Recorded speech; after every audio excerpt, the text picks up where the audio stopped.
ಕೇಳ್ದಂತೇನೆ ಏನ್ ಶಿಕ್ಷೆ ಕೊಡ್ಬೋದು ಈ ಭೂಮಿ ಮೇಲಿರೋ ಮನುಷ್ಯರಿಗೆ ಅಂತ. ಗಂಟೆಗಟ್ಲೆ ಭಾಷಣ ಕೇಳುವಂತ ಶಿಕ್ಷೆ ಕೊಟ್ಬಿಡು ಅಂತ ಹೇಳುವಂತ. ಹಾಗೆ ಒಂದೇನಂತ ಹೇಳಿದ್ರೆ, ಕೇಳಿಸ್ಕೊಳ್ಳೋದು ಎಲ್ಲರೂ ಕೇಳಿಸ್ಕೊಳಕ್ಕಾಗಲ್ಲ. ಕೇಳಿಸ್ಕೊಳ್ಳೋದಕ್ಕೂ ಒಂದು ವ್ಯಕ್ತಿತ್ವ ಇರ್ತದೆ ಅಥವಾ ಒಂದು ಮನಸ್ಥಿತಿ, ಅವ್ರು ಮಾತ್ರ ಕೇಳಿಸ್ಕೊಳ್ತಾರೆ.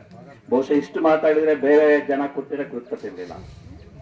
ಈಗ ಎಲ್ಲರೂ ಇನ್ನು ನಗ್ನಗ್ತಾನೆ ಮಾತಾಡಿ ಅಂತ ಯಾಕೆ ಕೂತಿದ್ವಿ ಅಂದ್ರೆ, ನಮ್ಮ ಒಳಗಡೆ ಇರುವಂತ ಒಂದು ಬದಲಾವಣೆ ಅಥವಾ ಸ್ಪಂದನೆ ಇದೆಯಲ್ಲ, ಹಾಗಾಗಿ ಅದು ಸಮಾನ ಮನಸ್ಕರಿಗೆ ತಲುಪುತ್ತೆ. ಅದು ಕುವೆಂಪು ಹೇಳ್ತಾರೆ, ಗೊತ್ತಿದೆ ನಿಮಗೆ, ಏನಾದರೂ ಮಾಡು ನಿನಗೆ ದೊರೆತ ಉದ್ಯೋಗವ.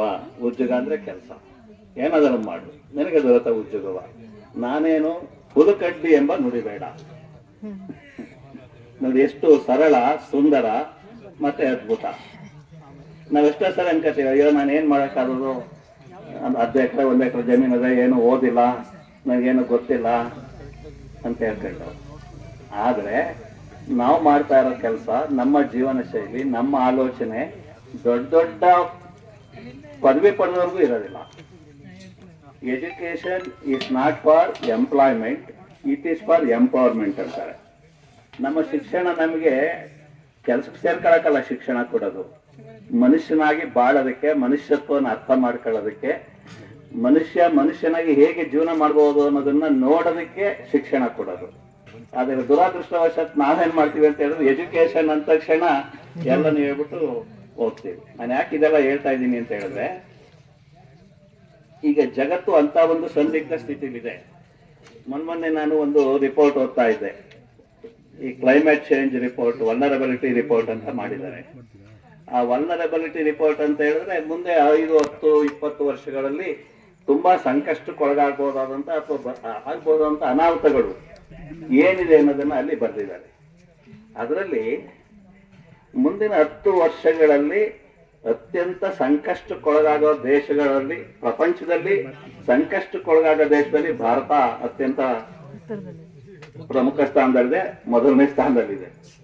ಯಾಕೆ ಅಂತ ಹೇಳಿದ್ರೆ, ನಮ್ಮ ದೇಶ ಕೃಷಿ ಆಧಾರಿತ ದೇಶ. ಕೃಷಿ ಎಲ್ಲಿ ಹೆಚ್ಚಿದೆಯೋ ಅಲ್ಲಿ ಈಗ ನಮಗೆ ನಮ್ಮ ಕೃಷಿ ಪದ್ಧತಿ ತುಂಬಾ ಬದಲಾಗೋಗಿದೆ. ಹಾಗಾಗಿ ಹವಾಮಾನ ವೈಪರೀತ್ಯಕ್ಕೆ ತತ್ಕ್ಷಣದಲ್ಲಿ ಸಂಕಷ್ಟಕ್ಕೊಳಗಾಗುವಂತಹ ದೇಶದಲ್ಲಿ ಭಾರತ ಇದೆ. ಕರ್ನಾಟಕ ಕೂಡ ಅದರಲ್ಲಿ ದೇಶದೊಳಗೆ ಬಂದಾಗ ಫಸ್ಟ್ ಟಾಪ್ 5 ಸ್ಟೇಟ್ಸ್ ಅಲ್ಲಿದೆ. ಬಹುಶಃ ಇನ್ನೊಂದು 5-10 ವರ್ಷಗಳಲ್ಲಿ ಇದನ್ನ ನಾವು ಅರ್ಥ ಮಾಡ್ಕೊಂಡು ಬದಲಾಯಿಸಲಿಲ್ಲ ಅಂತ ಹೇಳಿದ್ರೆ ಬೆಳೆನೇ ಬೆಳೆಯಕ್ಕಾಗಲ್ಲ. ಇಳುವರಿಗಾಗ್ಲೇ ಕುಸಿತ ಆಗಿದೆ, ನಮ್ಮೆಲ್ರಿಗೂ ಗೊತ್ತಿದೆ. ಯಾವ ಇಳುವರಿ ತಗೊಂಡ್ರು ಕುಸಿತ ಆಗಿದೆ. ಹಾಕೋ ಗೊಬ್ಬರ ಎಷ್ಟೇ ಹಾಕಿದ್ರು ಇಳುವರಿ ಕುಸಿತ ಆಗಿದೆ. ಮಣ್ಣಿನ ಆರೋಗ್ಯ ಹಾಳಾಗಿದೆ. ತಾಪಮಾನ ನೋಡಿ ಎಷ್ಟು ಒಳಗಡೆ ಕೂತಿದೀವಿ, ಆದ್ರೂ ಹೆಚ್ಚಾಗಿ ಆಯ್ತಾ ಇದೆ. ಆಕ್ಚುಲ್ ಆಗಿ ನಮ್ಗೆ ಕೊಟ್ಟಾಗ ಚಳಿ ಆಗ್ಬೇಕಾಗಿತ್ತು ಪ್ರಕೃತಿ ಮಧ್ಯದಲ್ಲಿ, ಆದ್ರೆ ಸೆಕೆ ಆಗ್ತಾ ಇದೆ. ಅಂದ್ರೆ ತಾಪಮಾನ ಮೇಲಕ್ಕೆ ಹೋಗ್ತಾ ಇದೆ, ಅಂತರ್ಜಲ ಕೆಳಕ್ಕೆ ಹೋಗ್ತಾ ಇದೆ. ಜಸ್ಟ್ ಒಂದು 25-30 ವರ್ಷದ ಅಂತರ್ಜಲದ ತಗೊಂಡ್ರೆ ನಾವು 2000 ಇಸ್ವಿ 80ನೇ ಇಸ್ವಿಲಿ ತಗೊಂಡ್ರೆ ನಾವು ನಮ್ಮೂರುಗಳಲ್ಲೆಲ್ಲ ಕೆರೆ ಕಟ್ಟೆಗಳು ಇರ್ತಿತ್ತು, 20 ಅಡಿ ಓಪನ್ ಬಾವಿಗಳು ಇರ್ತಿದ್ವಾಗ 20-30 ಅಡಿಗೆ ನೀರು ಸಿಗ್ತಿತ್ತು.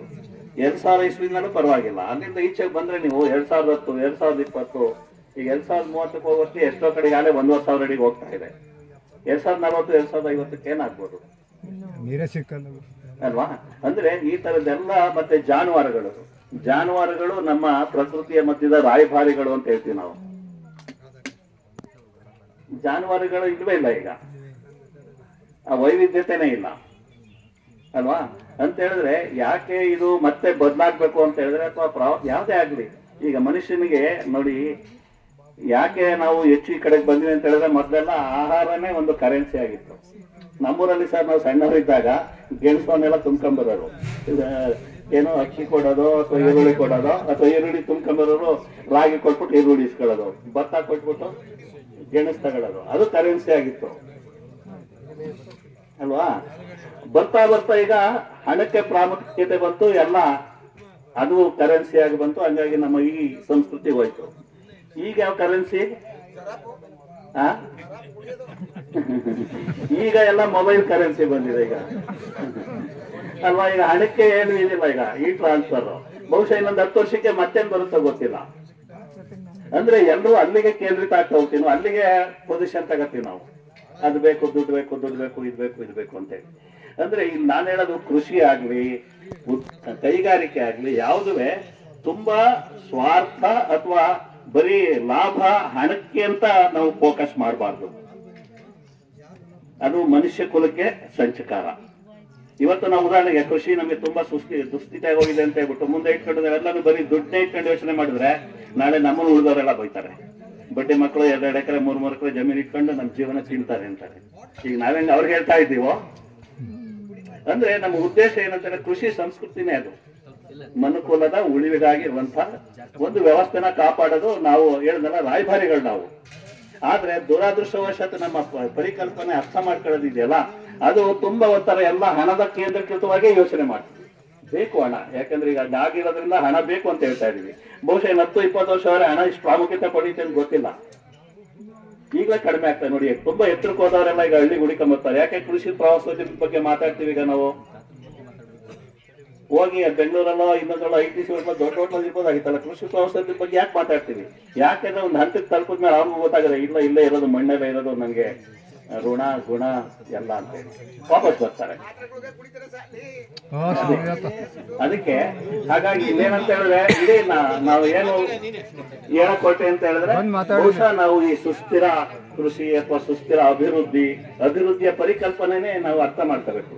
ಅಭಿವೃದ್ಧಿ ಅಂದ್ರೆ ಬರೀ ಸುಮ್ಮನೆ ಈಗ ನಾವು ರೈತರು ಎಲ್ಲಂತ ಸುಮ್ಮನೆ ಕಟ್ಬಿಟ್ಟು ಕಾರಲ್ಲಿ ಓಡಾಡೋದೇ ಅಭಿವೃದ್ಧಿ ಅಂತ ಕರ್ತೀವ. ಮಣ್ಣಿನ ಆರೋಗ್ಯ, ಈಗ ಏನ್ ಹೇಳ್ತಾರೆ, ಇಡೀ ಜಗತ್ತಿನ ಜೀವನಾಧಾರಗಳು ನೈಸರ್ಗಿಕ ಸಂಪನ್ಮೂಲಗಳು 4 ಅಂತ ಹೇಳ್ತಾರೆ.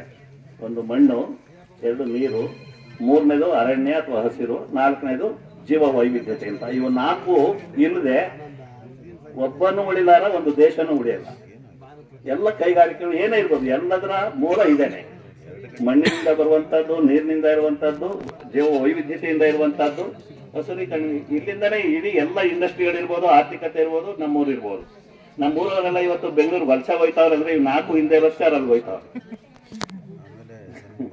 ಕುರಿ ಮೇಯ್ಸಕ್ಕೆ ಗೋ ಮಾಡೋದೇ ಇಲ್ಲ. ಈಗ ಯಾರು ಮೇಯ್ಸಕ್ಕೆ ತಯಾರಲ್ಲ, ಹುಡುಕಿ ಹೋಯ್ತಾರೆ. ಅಥವಾ ಭೂಮಿಯಲ್ಲಿ ಆರೋಗ್ಯನೂ ಇಲ್ಲ, ನೀರು ಸಿಗಲ್ಲ, ಅಲ್ಲಿಗೆ ಹೋಗ್ತಾರೆ. ಈ 4 ಜೀವನಾಧಾರಗಳು ಅಂತ, ಈ 4ನ್ನ ಸುಸ್ಥಿರವಾಗಿಟ್ರೆ ಜಗತ್ತು ಸುಸ್ಥಿರವಾಗಿ ಸ್ವಾವಲಂಬಿಯಾಗಿರುತ್ತೆ.